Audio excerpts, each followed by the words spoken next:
Good morning all, welcome to my learn with hope channel. Last class में हमने सीखे थे यूनिवर्सल लॉ ऑफ ग्रेविटेशन कैसे derive करना है। आज हम वो सीखने वाले हैं कि उसका जो यूनिट है, okay, how the units of universal law of gravitational constant is prove. Okay, जैसे कि हमको पता है कि universal law of gravitational constant का जो यूनिट है वो क्या है, हम लिखते हैं G is equal to newton metre square upon kg square. इसको ये यूनिट कैसे ढूंढा है वो हमको आइडेंटिफाई करना है। मैंने देखा है most of the students did not aware about कि ये जो ग्रेविटेशनल कांस्टेंट का जो यूनिट है newton metre square upon kg square, ये कैसे प्रूव हुआ है, कैसे लाया है, ये मोस्ट ऑफ द स्टूडेंट्स को पता ही नहीं है। तो आज मैं ये वीडियो में तुमको वही बताने वाला हूँ कि ये कैसे डिराइव हुआ है। अगर अच्छा लगे तो लाइक और सब्सक्राइब करना। So first of all we have to write the formula of gravitational constant. Universal law of gravitation का जो फॉर्मूला है वो मुझे यहाँ पे लिखना है।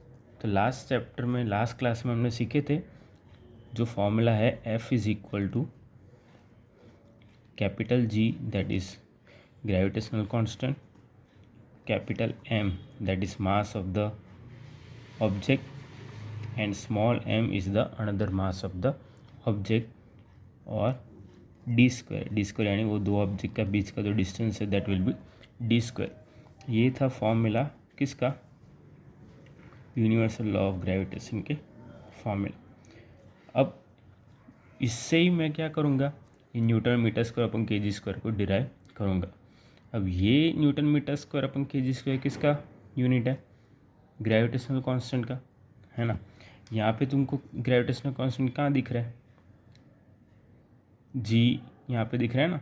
तो ये बाकी का ये जो भी है, okay, mass of the object, another mass of the object और डी स्क्वायर, इसको मैं पूरा कहाँ पे ट्रांसपोज कर दूंगा, F के उस बाजू। तो देखो, तो क्या लिखूँगा, G is equal to, okay, जो भी मास है उसको मैं कहाँ ले जाऊँगा, F के इस बाजू। तो F, okay,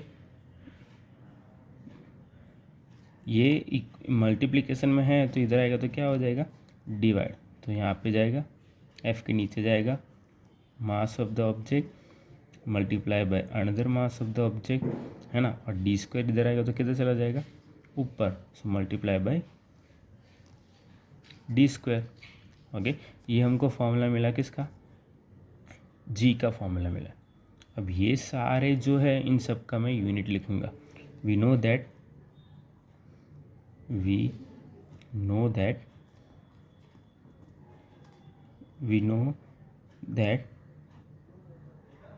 the unit of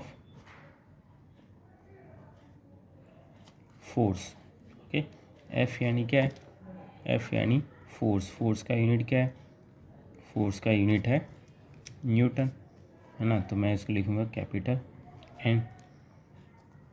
distance का यूनिट क्या है, डिस्टेंस का यूनिट है मीटर, है ना।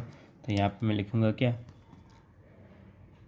मीटर, पर डिस्टेंस स्क्वायर है तो इसको मैं भी यहाँ क्या करूँगा, मीटर स्क्वायर, ओके। और मास का यूनिट क्या है, मास का यूनिट है kg, और ये छोटा मास है उसका भी यूनिट सेम ही होगा, है ना। तो उसको भी हम क्या लिखेंगे, kg। ये सारे जो यूनिट है वो मैं किस में पुट करूँगा, g के वैल्यू में। तो देखो, so g is equal to, force का यूनिट पे मैं क्या लिखूँगा, फोर्स के यूनिट पे लिखूँगा न्यूटन, इनटू डिस्टेंस का यूनिट पे क्या लिखूँगा, मीटर स्क्वायर, अपॉन, देखो kg